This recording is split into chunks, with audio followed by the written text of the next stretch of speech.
It's growing on me. It's the music that comes with, so it is what it is. It How are is. you? I'm good. I'm good. Hello, everyone. Thank you for joining us for the State of Leadership, Simple and Beyond. That is Robert Hilliard. I'm Whitney Wiley, and we are here to talk with you about all things leadership. And today we're going to be talking about team building, and in particular, some things that you can do to help in a virtual environment or a hybrid environment. The bottom line about team building, as far as I'm concerned, teamwork is about relationship, right? And relationships are about communication, building trust. And what are your thoughts on that, Robert? It's funny because when you posed this topic a couple of days ago, I started thinking that the thing that we need to do in a hybrid or virtual environment to build teamwork is the exact same thing we need to do when we're face to face. So it just astonishes me sometimes how we look at these things and we say, okay, this is a new situation, and we treat it like we have to have a new solution, but it's the same solutions will work. And that's just our resistance to change. That is absolutely true. I was actually talking with a client this morning about change, and she was asking, well, why, I'm having to ask these questions over and over again, and I feel like I'm like spending all my time thinking about this. What's that about? I said, it's about change, right? It's about change. You're doing something new. So the good part is that you are aware, you're in the moment. And what happens is we get into these habits of doing things. Our brain says, you've done this over and over again. And so you can sort of take the brakes off. You can sort of stop paying attention, right? You've got this habit because I've found this shortcut for doing something. And therefore, we don't have to be as aware. And I'm like, no, you should always be aware. So whether you are building your team in a co-located environment, a hybrid, or a virtual remote environment, relationships are the same. They're the same wherever you go, right? You need to put time in. You need to be intentional about what it is you're doing, what it is you want to get out of it. And it's not a one and done thing. So yes, it's going to require that you are continuously thinking about things until you have it on autopilot, which the goal really shouldn't be to have autopilot, right? You should be wanting to be conscious and aware, not sleepwalking through your work, sleepwalking through your life, sleepwalking through your relationships. Or sleepwalking through your business or strategic initiatives, which is what That's certainly not that. right. It's really funny because the very last thing, we'll go through this, but the very last thing I have on my list is work the process. Because what people tend to do is they put something in place and they think it's going to run itself, and it really doesn't. Remember, your leadership is the fuel that runs the organization. And if you're not being active as a leader, there is no fuel. So your organization, right. It's not running. But people think that, I have these processes in place and people are just going to run them and they're going to run themselves. And then, everything's going to be great. And then they wonder why things kind of fall apart. So that's the way I've seen it happen. So what are some suggestions you have for how our audience can work on building team? Building team. So this is great, Whitney, because this is some of the work that we started years ago. And I do certain things where I'm always, me, I'm always looking at stuff and cracking it open and seeing if it still works or how you can tweak it. But the very first thing is build psychological safety, right? You want to build psychological safety. You want to create that space where people feel that they can make mistakes and bring those mistakes to the leader, and you all can learn from those mistakes. If you don't have, and this is what's so funny, a lot of times organizations punish people for bringing mistakes to the forefront. And what that does is it makes people hide the mistakes. Yes. So it just makes it worse. That's the first thing. The next is you need to connect the organization's core values to those individual core values of the people that work for the organization. And that can be very easy to do if you understand what makes your team tick. If you know that someone wants to move up in the organization, it's very easy to position that and say, this is how it's going to be done. This is how the organization is going to help you do that. If you know someone wants to, save up money for retirement, you can help them with that too. You can look at that and connect those goals. That's the other thing. So you want to connect those values, which is a missed opportunity for a lot of leaders. The next thing is really you want to have a clear vision and purpose, really articulate that clearly to everybody. And especially if you're shifting and you're going from a co-located, way of working to a hybrid way of working. Why are we doing it this way? How is, what's the vision? What's the outcome? What's going to be the day-to-day, how this gets done? Then you need to encourage and reward collaboration. That was something that that was my, I guess, last refinement to this. And this is based on something that we talked about, I think, in our last LinkedIn Live. And that was that gentleman saying that, he wanted to make those collisions where, when you're face to face, you can, sit in on people's calls. Well, if you encourage that and, say, look, and reward that, we're going to reward you. If you sit in on a meeting and, we're struggling with this particular initiative or process, if you can add to that or come up with a better way of doing it, a more efficient way of doing it, a more effective way of doing it, you reward that. And people will clamor to get involved. And that's what you really want. And the last thing is work the process. And, I talked about that in the very beginning. Can't put this in place and go, okay, it's done. You have to get in there, see what's working, see what isn't working, see what needs to be refined. The same thing with this process. I did this process a while ago. I went back in. I was like, let's refine it a little bit. And that was based on some of the conversations that you and I have. Oh, I think you're muted. You're absolutely right. A truck went by and I was trying to save you guys. Especially since it was a FedEx truck and the dog does not like FedEx trucks. Oh, okay. I get it.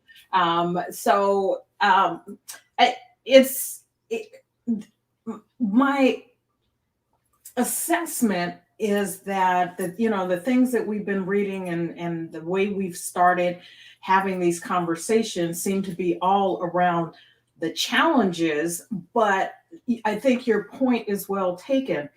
It doesn't matter whether you have a co-located team or a remote team or virtual team, whatever you want to call it, and your people are working hybrid. It doesn't matter. And you've outlined, some factors that if you just take that into account, what you'll be able to do ultimately is adapt to whatever the situation calls for, right? So whether, once in a generation, once in a lifetime, once in 100-year pandemic or whatever, it's not like we're expecting this to happen continuously, but the challenge, the crisis could be something else. Maybe it's not global. Maybe it's only related or pertinent to your organization or a department. So it doesn't matter what the challenge is that comes in. What you want is the ability to adapt to whatever you face, right? So that you can handle the change. And if you have built your team on the factors that you mentioned, ultimately it won't matter. Right? It will not matter. And that's the place that you want to get to. And what really struck me as I was thinking about this and as you were just talking is that we are so used to trying to find the easy way out. Companies will have an annual retreat, a staff retreat, and they've got team building is part of that. And then you don't hear about any team building until the next retreat next year. right? There's a missed opportunity in staff meetings, whether they're monthly or weekly, to include some of that on a continuing basis, right? You don't wait for either something to happen or you wait for the annual retreat to do this, to build these relationships. They should be happening all the time. And before we wrap up, I'm going to share just a couple of activities or exercises that can be, and you can find all kinds of information, Google virtual team activities and exercises. So my list is by no means exhaustive. It's a list of something that I did recently with one of my clients and doing some team building with them. They found the exercises really helpful. But again, I had to tell them, this isn't the end of this, right? We're not going to do this exercise and you guys go off and pretend like this never happened. It's something that has to happen over and over again.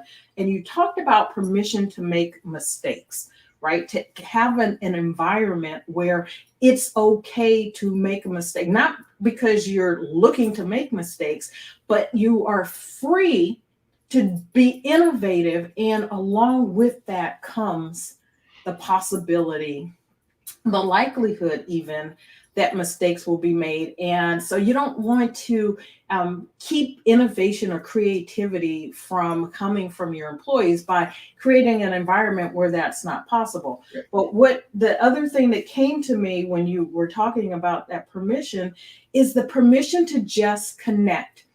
And when I think about the challenges that companies have mentioned on why it's so important to them, or why they're saying it's so important for them to be back in the office, it is for the spontaneity, right? The ability to connect spontaneously.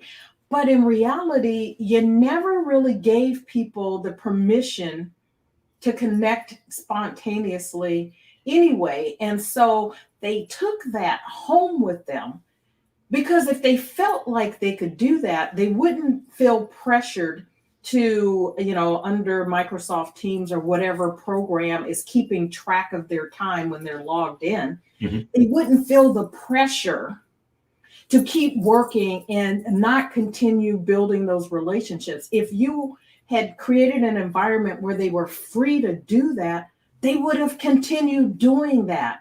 And so the fact that, employees have felt isolated or lonely at home were very real challenges, right? Very real emotional states that people could be in.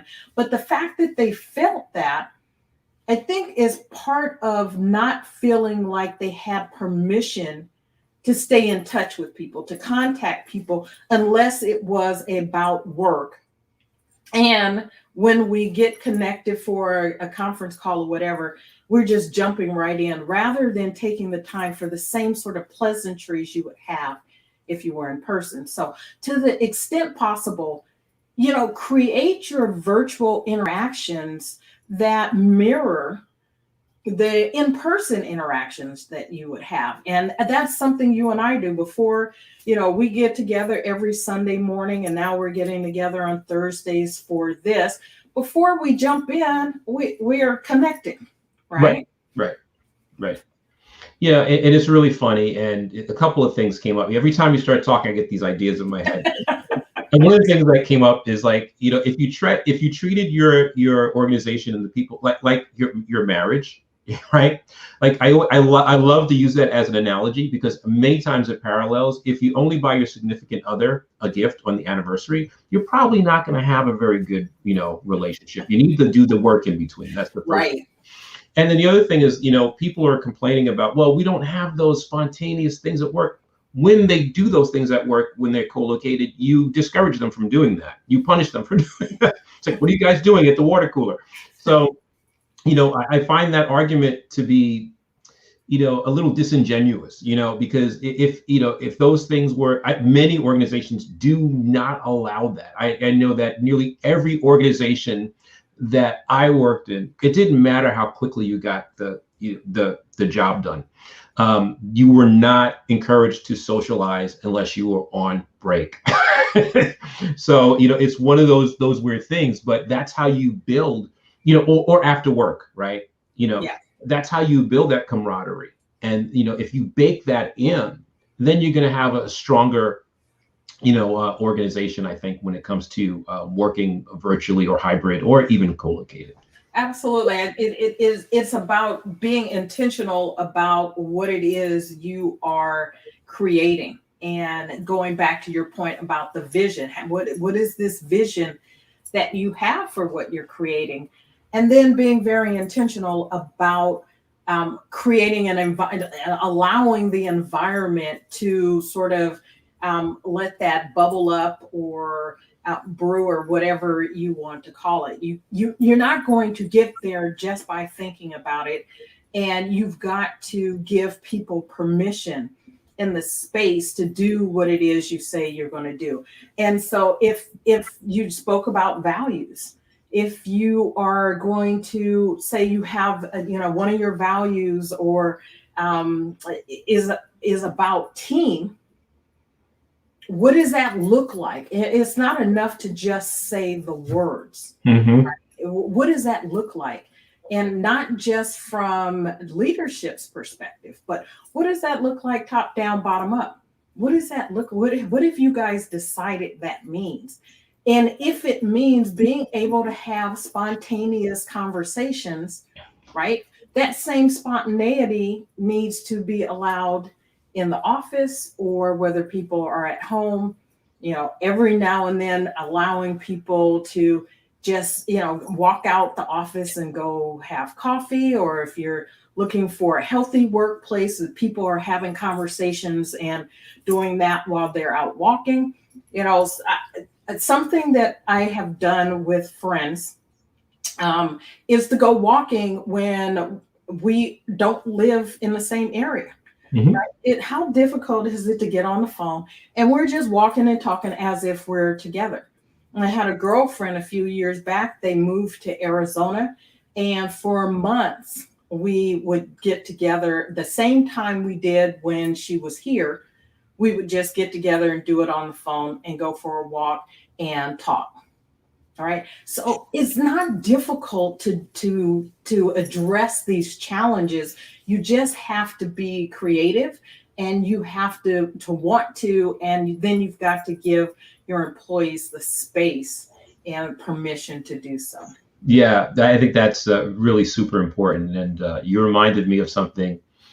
One of my very first executive coaching gigs was with somebody, and I was an internal coach.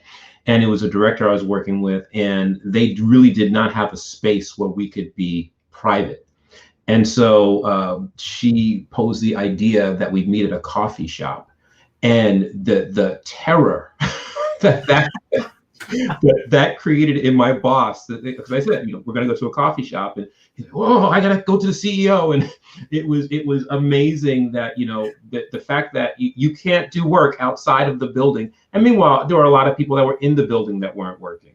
But the terror that it was almost comical to see just the fright on my boss's face when I told, because I did it first, I said, "Oh, sure, let's go do it." Because I worked in an environment where that was okay before. And he's like, "Oh, I got to let the CEO know that you did that." And I was like, "Go ahead, tell him." I wasn't afraid. He's going to either be upset with me or it was going to be okay. And the beauty of working with this particular CEO was that he usually didn't do anything anyway. So I wasn't afraid that he was going to punish me, because he would forget something as soon as it got off his radar. And so, and it was perfectly fine. He was like, "Yeah, let him do it." And, but it was just really interesting. It's, I don't know. I just don't think that it's as difficult as it's been made out to be. Yes. I think that if we just take the time, take a deep breath, right? Just take a deep breath and step back a little bit and focus on what it is that you want, what it is you're trying to achieve, And if you're talking about creating teams, building team, you've got to involve the people that will be a part of that. So you've got an organizational, structure. And so here's the other thing: when we think about teams, is what exactly does that mean, right? What does it mean to be a team? Yeah, that's a great question. People just think it's a group of people. That's not a team. You got to have that common goal. You have to have that common vision that galvanizes people around there. Sometimes it could be a common problem or a challenge that you're looking to tackle. Sometimes those teams are ad hoc, right? We just have this particular issue. We're going to, tackle it, and then the team is going to disperse. But they have to have, something in common that they're trying to overcome, or there's no reason for them to come together to do it. They're just a group of people with their own. Do you think there is a fear that if you don't call your group a team, that somehow that's a problem? I know. I feel like that's part of what's going on. Well, for me, I think we get into a problem when we don't make a clear distinction between a group and a team. Look, if we were playing basketball, right, and you flew to New York, and we put and I grabbed a couple of friends you didn't know, and you came with a friend, we're not a team, right? We can eventually become a team. We're just a group of people that are in this situation that will probably get destroyed when we get to the basketball court, right? So we have. Hey, you don't know me. But the thing is, I don't know you when it comes to playing basketball, and until I do, we can't become a team, right? That is true. Amazing, right? But say you're the greatest passer I've ever seen, but if I'm not looking, I'm going to get hit in the head with the ball a bunch of times before I realize that. Wow, she's got some heat behind those passes. But that's what happens a lot of times. You see this a lot of times when people take these rock star teams and put these rock star individuals, I should say, and put them in a group and say, well, now I have a team. And we see it in sports, right? They don't necessarily go to the top. They don't necessarily win. We see it in business. We see it in romantic relationships. You just watch the news. These two powerful people, these two actors who at the top of their careers, they get together and it's a disaster. Right. They're not a team. And as you mentioned that, particularly about sports, I'm thinking about what's happening. Love them or hate them, not the point. But the Los Angeles Lakers, right? Mm-hmm. So they've got a new team this year. They've brought back some players. They have added Russell Westbrook. They have Anthony Davis, LeBron James, whoever the others are. But lots of discussion about whether or not Russell Westbrook is a part that will fit well so that they can become a team, right? And one of the things that people don't seem to, the commentators, sports commentators, those people, and probably others, are allowing is time for them to gel, right? So they have some of the components of a team, which is they've got a common shared vision, right? They want to win the championship. Mm-hmm. And at the same time, everyone hasn't quite figured out their role. That's another part of a team. And a few years ago, when the Warriors were sort of in the midst of a dynasty build, their motto was strength in numbers. And what it was about was that you could replace the parts seamlessly. Right. So it didn't matter. You have the starters and then you have the players that come off the bench. And it didn't matter when you put the players off the bench into the game in their various iterations because they knew what their role was. And the problem with the Lakers at this moment, I imagine that they will figure it out. They will work it out, or they won't. Yeah. Right? Or they won't. is that they'll figure out the role that each needs to play that's going to be maybe a little different than what it was before when they were with other teams, and who they've built themselves up to be as individual players, because this is not an individual sport, right? It is a team sport. So if you're going to be a team, you've got to figure that out. But you got to start with understanding what it is you're all working towards, and then what your role is, what your part is in that. And I'm going to share in the comments to this a link.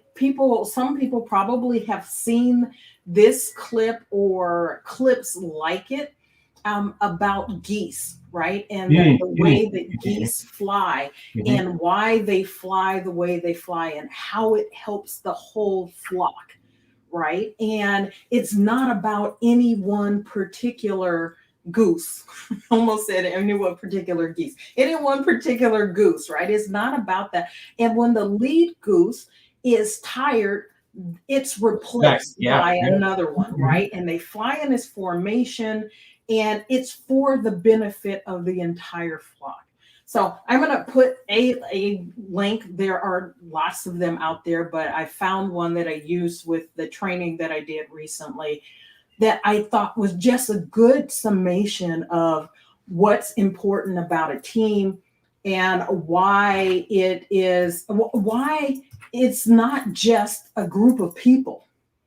Right? It's not just a group of people, but it is a group of individuals who are working towards a shared goal, shared vision, and each of them knowing what their role is, contributing their part, whether it's basketball, whether it's geese or wolves or whatever it is, right? That you have a part to play, and you need to know what it is.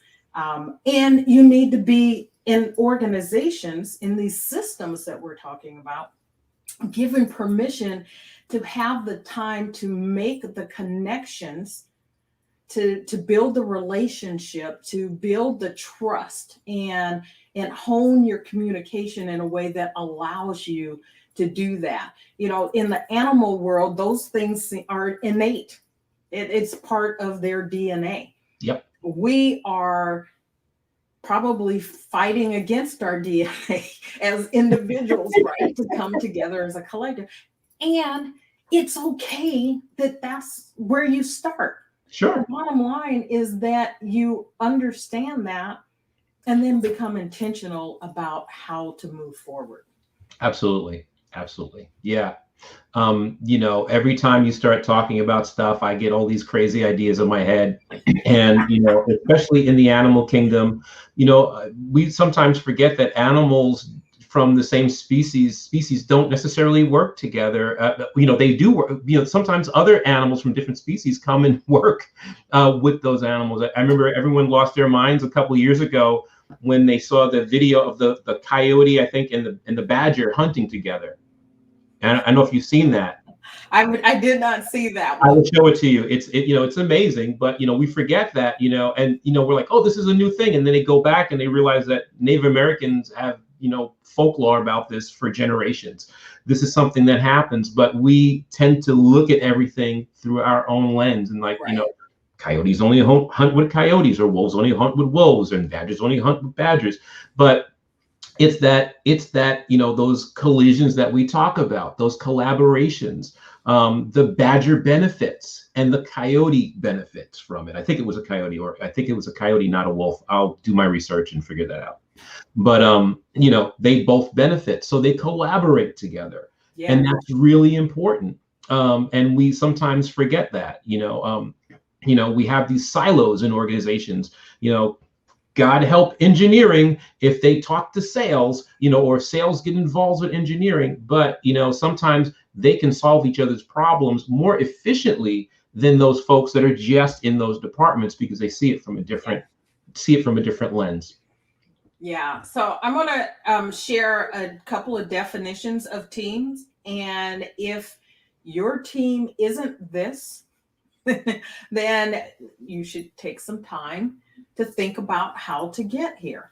One is a team is a group of individuals who work together to produce products or deliver services. Team members share goals and are mutually held accountable for meeting them. They are interdependent in their accomplishment, and they affect the results through their interactions with one another. Because the team is held collectively accountable, the work of integrating with one another is included among the responsibilities for each member. That's from Designing Team-Based Organizations by Mormon, Cohen and Mormon. And then this other definition, very similar. A team is a small group of people with complementary skills and abilities who are committed to a common purpose, performance goal, and approach for which they are mutually accountable. And so it's, as Robert said, it's not just a group of people, right? It's not just a group of people. There are some factors that go into what makes up a team.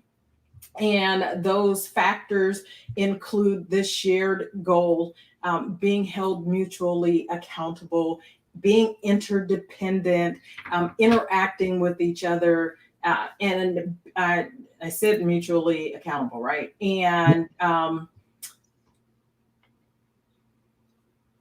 think that's where I wanted to go. I think I got them all. Okay.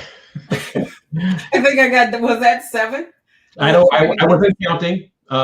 You weren't counting. I wasn't counting. What kind of team member are you?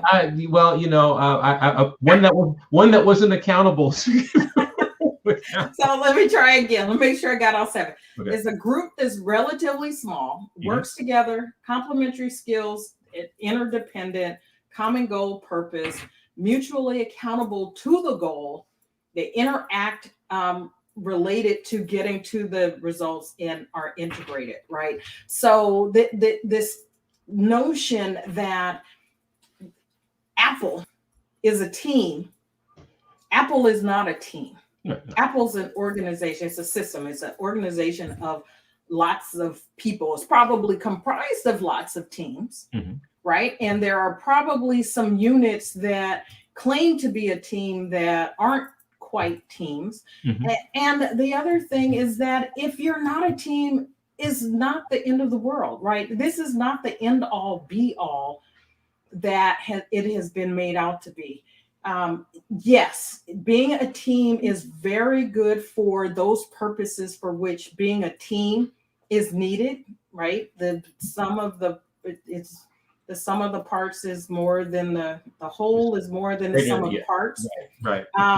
But there are times when having a single leader group is just as effective. You have to figure out what those are, right? And so, and be okay with that.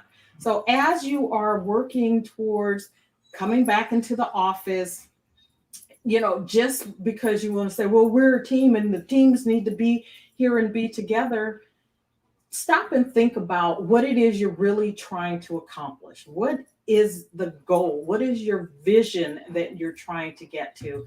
And let that drive ultimately how you work, where you work.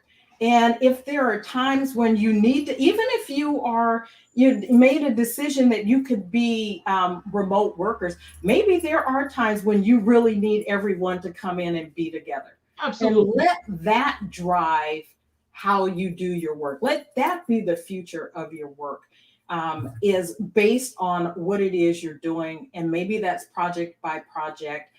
Maybe it's time sensitive. Who knows? Fantastic. Cool.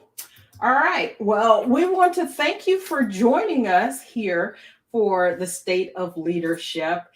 We are here every Thursday at 3 p.m. Eastern, 12 noon Pacific. And if there's a topic that you'd like for us to cover, if you've read something, seen something, heard something, experienced something, and you'd like for us to have a conversation about it, we would love to hear from you.